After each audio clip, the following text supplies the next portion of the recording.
Merry Christmas. We'll gather together tonight by enjoying hymn number 235, Deck the Hall. If you're joining us on Zoom, please make sure your microphone is muted and sing along enthusiastically from home. If you're here in person, for everyone's safety, please sing along silently in your head, but not out loud. You can hum or clap.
Good evening and Merry Christmas, and welcome to the Unitarian Universalist congregation of Gwinnett.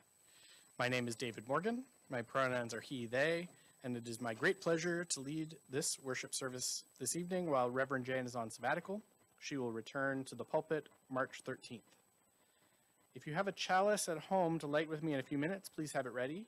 And also, if you're on Zoom, at the end of the service, we're going to light candles. So if you can have a candle at home, that might be nice.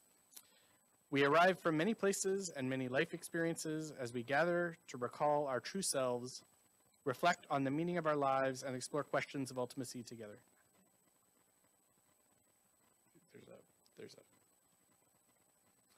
We are people who are new to Unitarian Universalism and people who are lifelong Unitarian Universalists. We are people of many religious beliefs and spiritual practices. We affirm and promote the responsible search for truth and meaning. We are people of many genders, sexualities, ethnicities, origins, ages, shapes, sizes, and expressions of our true selves. We affirm and promote the inherent worth and dignity of all people. We are people of all ages and family structures, and we each bring gifts, talents, and passions that serve to affirm and promote communities with peace, liberty, and justice for all. We are people of covenant who engage with one another in ways that promote and affirm justice, equity, and compassion in human relations. We are people who care deeply for our planet and understand we are inextricably and profoundly connected with the web of all existence. We are people who welcome all who are seeking a community of faith that welcomes your whole self, all that you were, all that you are, all that you yearn to be. And you are just where you should be, in a room full of compassionate, thoughtful Unitarian Universalists ready to meet you where you are. You are welcome here. You are home. If you're a newcomer this morning, we welcome you and hope you will indeed find your spiritual home here with us. We are becoming a radically welcome sanctuary in a green space. We foster spiritual growth as we joyfully nurture connections and community within our walls and beyond. If this is your first time here, I encourage you to join us several times to experience the full flavor of this congregation and this faith tradition. Come be curious, courageous, and compassionate with us. Now let's take a deep breath together to become more fully present to this precious time we've set aside to be together this week.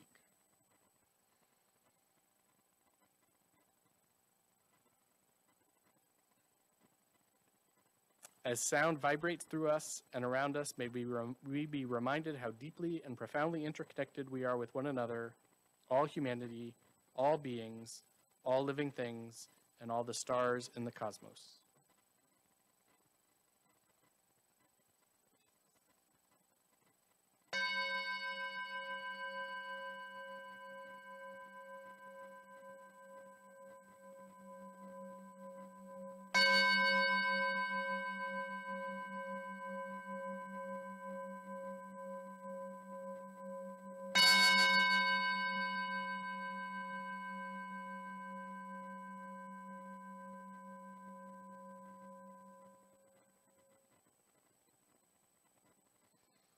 Our opening words this evening are The Moment of Magic by Victoria E. Safford. Now is the moment of magic, when the whole round earth turns again toward the sun. And here's a blessing. The days will be longer and brighter now, even before the winter settles in to chill us. Now is the moment of magic when people beaten down and broken, with nothing left but misery and candles and their own clear voices, kindle tiny lights and whisper secret music. And here's a blessing. The dark universe is suddenly illuminated by the lights of the menorah, suddenly ablaze with the lights of the Kinara, and the whole world is glad and loud with winter singing. Now is the moment of magic, when an eastern star beckons the ignorant toward an unknown goal. And here's a blessing. They find nothing in the end but an ordinary baby, born at midnight, born in poverty, and the baby's cry, like bells ringing, makes people wonder as they wander through their lives what human love might really look like, sound like, feel like. Now is the moment of magic, and here's a blessing. We already possess all the gifts we need. We've already received our presents. Ears to hear music, eyes to behold lights, hands to build true peace on earth, and to hold each other tight in love. And our chalice lighting this evening is by Ben Soule. This is called Warmth, Joy, Togetherness. From a distance, a group of people is silhouetted by a vibrant sunset. Out of the darkness, light. Out of the light, warmth. Out of the warmth, joy. Out of the joy, togetherness. May this flame hold us for the time we are here with one another. And now let's enjoy hymn number 231, Angels We Have Heard on High.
Hi, I'm Chloe Morgan.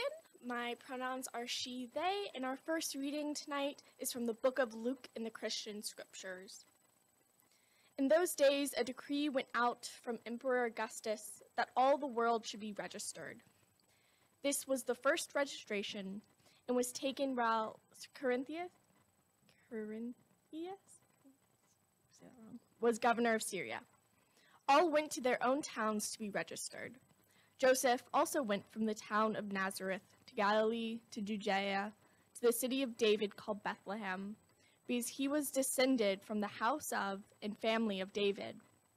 He went to be registered with Mary, to whom he was engaged and who was expecting a child. While they were there, the time came for her to deliver her child. And she gave birth to her firstborn son, and wrapped him in bands of cloth, and laid him in a manger, because there was no place for them in the inn. In that region there were shepherds living in the fields, keeping watch over their flock by night. Then an angel of the Lord stood before them, and the glory of the Lord shone around them, and they were terrified. But the angel said to them, "Do not be afraid, for see, I am bringing you good news of great joy for all the people. To you is born this day in the city of David a Savior, who is the Messiah, the Lord. This will be a sign for you. You will find a child wrapped in bands of cloth and lying in a manger." And suddenly there was with the angel a multitude of heavenly hosts, praising God and saying, "Glory to God in the highest heaven, and on earth peace among those whom he favors." When the angels had left them and gone into heaven, the shepherds said to one another, "Let us go now to Bethlehem and see this thing that has taken place, which the Lord has made known to us." So they went with haste and found Mary and Joseph, and the child lying in a manger. When they saw this, they made known what had been told them about this child, and all who heard it were amazed at what the shepherds told them. But Mary treasured all these words and pondered them in her heart. The shepherds returned, glorifying and praising God for all they had heard and seen, as it had been told to them.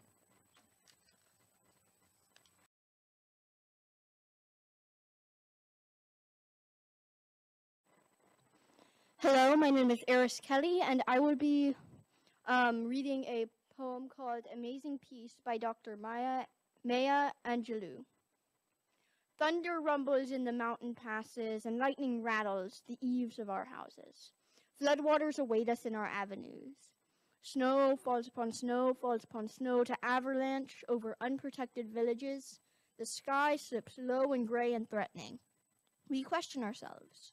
What have we done to so affront nature? We worry. God, are you there? Are you there, really? Does the covenant that you made with us still hold? Into this climate of fear and apprehension, Christmas enters. Streaming lights of joy, ringing bells of hope, and singing carols of forgiveness high up in the bright air. The world is encouraged to come away from the rancor. Come the way of friendship. It is the glad season. Thunder ebbs to silence and lightning sleeps quietly in the corner. Floodwaters recede into memory. Snow becomes a yielding cushion to aid us as we make our way to higher ground. Hope is born again in the faces of our children. It rides on the shoulders of our aged as they walk into their sunsets. Hope spreads around the earth, brightening all things, even hate, which crouches breeding in dark corridors. In our joy, we think we hear a whisper. At first it is too soft, then only half heard. We listen carefully as it gathers strength. The word is peace. It is loud now, louder than the explosion of bombs. We tremble at the sound. We are thrilled by its presence. It is what we have hungered for. Not just the absence of war, but peace, true peace. A harmony of spirit, comfort of courtesies, security for our beloveds and their beloveds. We clap hands and welcome the peace of Christmas. We beckon this good season to wait a while with us. We, the Baptist and the Buddhist, the Methodist and the Muslim, say, "Come, peace. Come and fill us and our world with your majesty. We, the Jew and the Jainist, the Catholic and the Confucian, implore you to stay a while with us, so we may learn by your shimmering light how to look beyond complexion and see community. It is Christmas time, a halting of hate time. On this platform of peace, we create a language to translate ourselves to ourselves and to each other. At this holy instant, we celebrate the birth of Jesus Christ into the great religions of the world. We jubilate the precious advent of trust. We shout with glorious tongues at the coming of hope. All the earth's tribes loosen their voices to celebrate the promise of peace. We, the angels and the mortals, believers and non-believers, look heavenward and speak the word aloud. Peace. We look at our world and speak the word aloud. Peace. We look at each other and then into ourselves. And we say, without shyness or apology or hesitation, Peace, my brother. Peace, my sister. Peace, my soul. Thank you.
Hello, my name is Ella Morgan. My pronouns are she, they.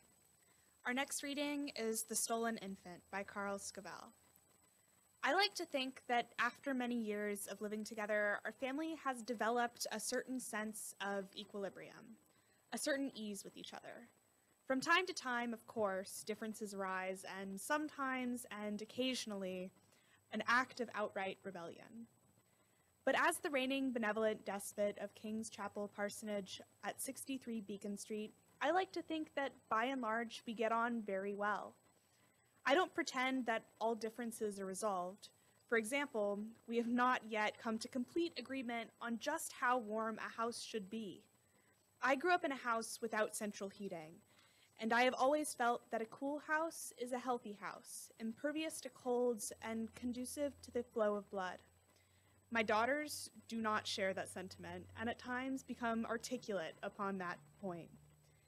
Last Christmas, when I refused to turn up the heat sufficiently high to raise a winter supply of orchids, our younger daughter declaimed, "Behold, a decree went out of Karl Augustus that all the world shall be frozen, and each went to her own room to be frozen.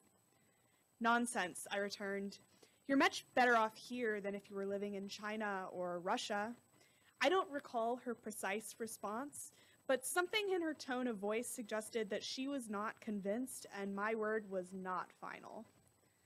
That Christmas Eve, we held our traditional services of song and scripture. But I added a small new feature. On the Old Communion table, we placed a creche, terracotta figures of Mary, Joseph, and the child cradled in his mother's arms, and shepherds, sheep, and kings as well. We had never had a creche at King's Chapel before, and I wasn't sure how people would take it.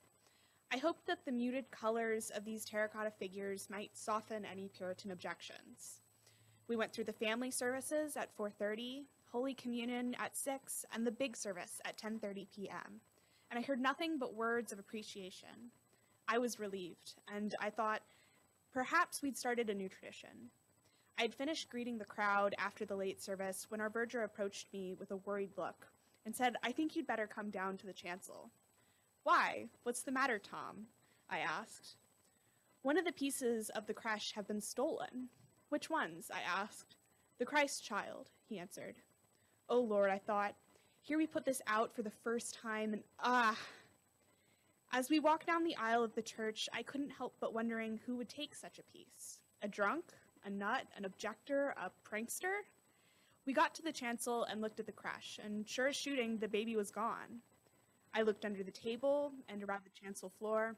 Nothing. Then back to the creche, and I saw the edge of a tiny slip of paper protruding beneath the figure of Mary. I drew the paper out and found the following message, printed neatly in pencil. "We've got Jesus. Turn up the heat at 63 Beacon Street, and you can have him back for the morning services." The heat went up at the parsonage, and the infant reappeared, and everything returned to normal. Well, not quite. The benevolent despot of 63 Beacon Street sits less certainly upon his throne. That's probably not surprising. No monarch, and indeed no despot, can ever be sure of his rule when the child has been born.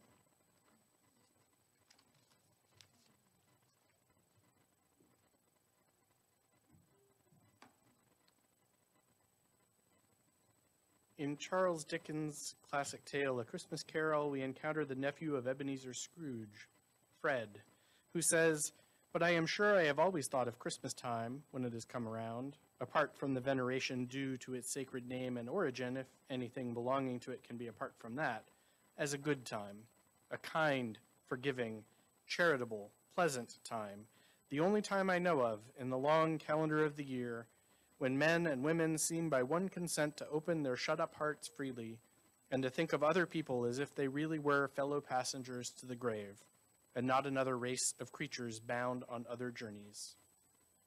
We are each fellow passengers to the grave, and opening our hearts to each other makes all the difference in how we live our journey.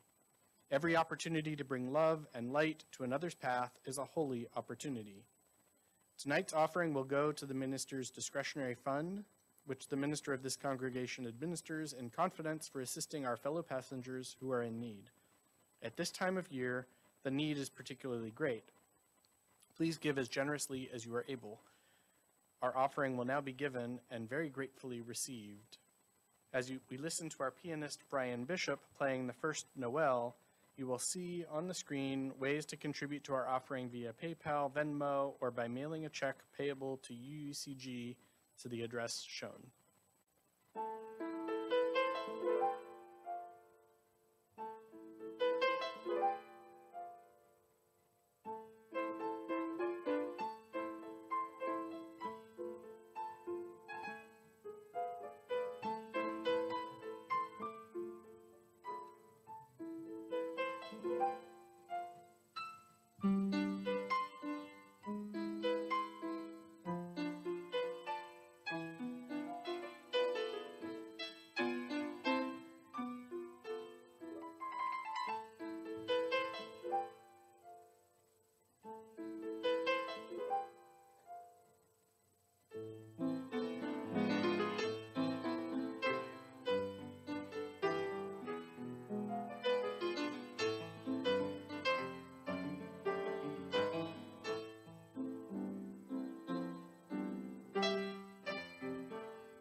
May the generous gifts received this week move us towards realizing our vision of a more connected and compassionate world. Our final lesson tonight is entitled Silent Night by Carol Moore. I'm tired of Christmas. I wish the whole thing would just go away and leave me alone, I told my husband. But it didn't. It just grew worse. My children created wish lists big enough to support the budgets of third world nations. The baking and shopping had become just dreaded chores. I refused to play anymore. And then I took my dissatisfaction to the next level. I ran away from home. A few days before Christmas, we packed up the minivan and drove to the mountains of North Carolina, where I'd rented a cabin. The air was clear and fresh and hung heavy with the threat of snow. But still, even surrounded by breathtaking beauty, Christmas just didn't seem right. The magic was gone. We spent a couple of days sightseeing. One afternoon, as we settled back in front of the fireplace, my son's stomach rebelled, and he threw up all over his bed. Great, I thought. Now I've got to find a place to wash clothes, 2 days before Christmas, no less. Though I'd tried to escape the holiday frenzy, it seemed to be in some back room of my mind, yelling, "Ready or not, here it comes." I most certainly was not. Washing clothes seemed to suit my dark mood. I put the soiled linen in the back of the van, and we drove to a little town a few miles over the mountain where I remembered passing a laundromat. There were several people inside the once white building, which was now a dingy gray, its large picture windows yellowed from cigarette smoke. A pair of migrant workers was folding clothes at one end, while a young couple with a little boy put coins into the machines. I loaded 2 washers and plopped down in front of the hard plastic chairs to wait. My pouting kids decided to sit in the car. My husband walked around outside. The door opened, and a middle-aged woman and a girl of about 16 walked in.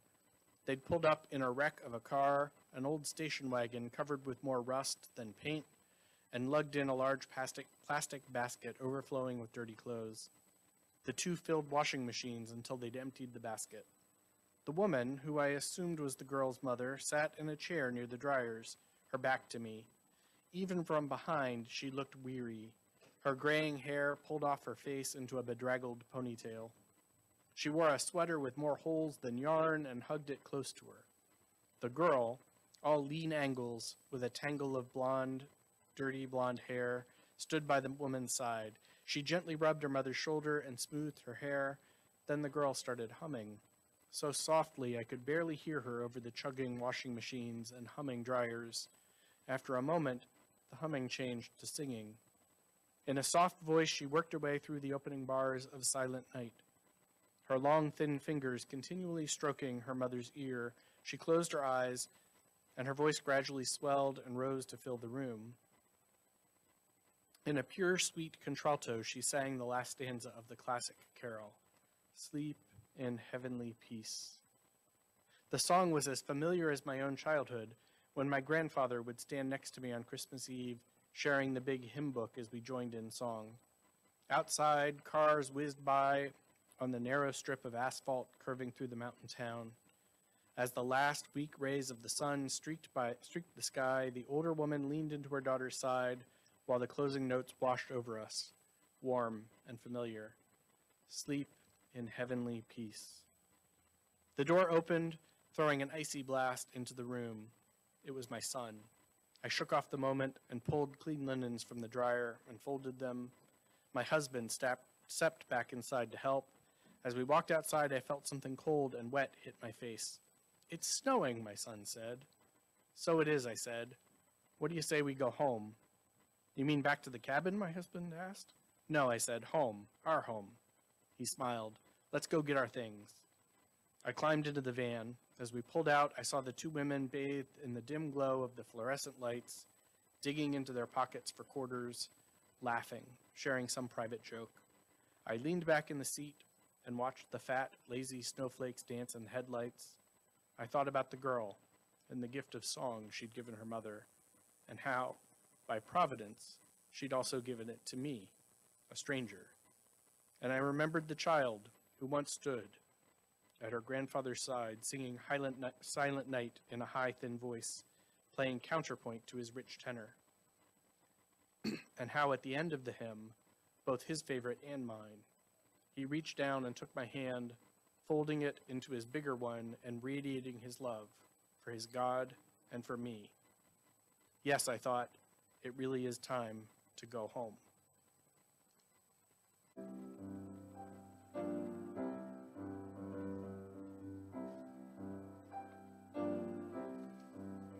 Send the night wind to the little lamb. Do you see what I see? Do you see what I see? Way up in the sky, little lamb. Do you see what I see? Do you see what I see? A star, dancing in the night with a tail as big as a kite. With a tail as big as a kite. Said the little lamb to the shepherd boy, do you hear what I hear? Hear what I hear? Ringing through the sky, shepherd boy. Do you hear what I hear? Hear what I hear? A song, high above the tree, with a voice as big as the sea, with a voice as big as the sea. Said the shepherd boy to the mighty king, do you know what I know, what I know? In your palace, Lord, mighty king, do you know what I know, what I know? A child shivers in the cold. Let us bring him silver and gold. Let us bring him silver and gold.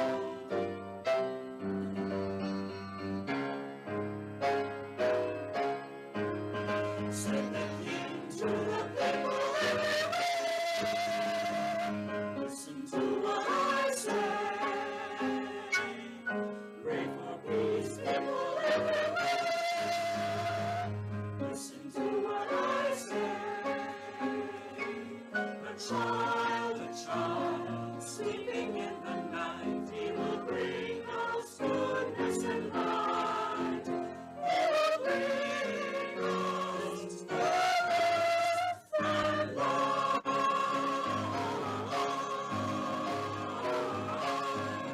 Bring us light.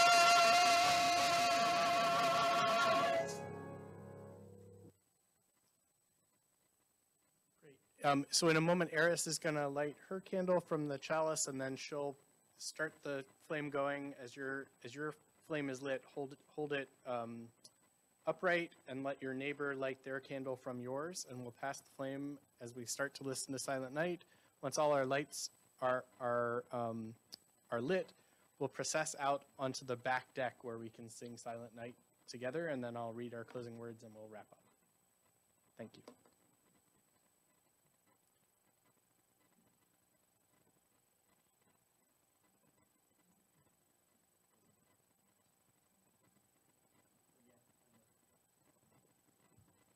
Yeah, if you're home, you can light your candle now, and I'll take the microphone with me so you can hopefully hear us.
Our closing Closing words words. today are Now the Work of Christmas Begins by Howard Thurman. When the song of the angels is stilled, when the star in the sky is gone, when the kings And and princes princes are home, when when the the shepherds shepherds are are back with their flocks, the the work of Christmas begins. to To find the lost, to heal the broken, to feed the hungry, to release the prisoner, to rebuild the nations, to bring peace among the people, and to make in the heart. Our service is ended. Go now and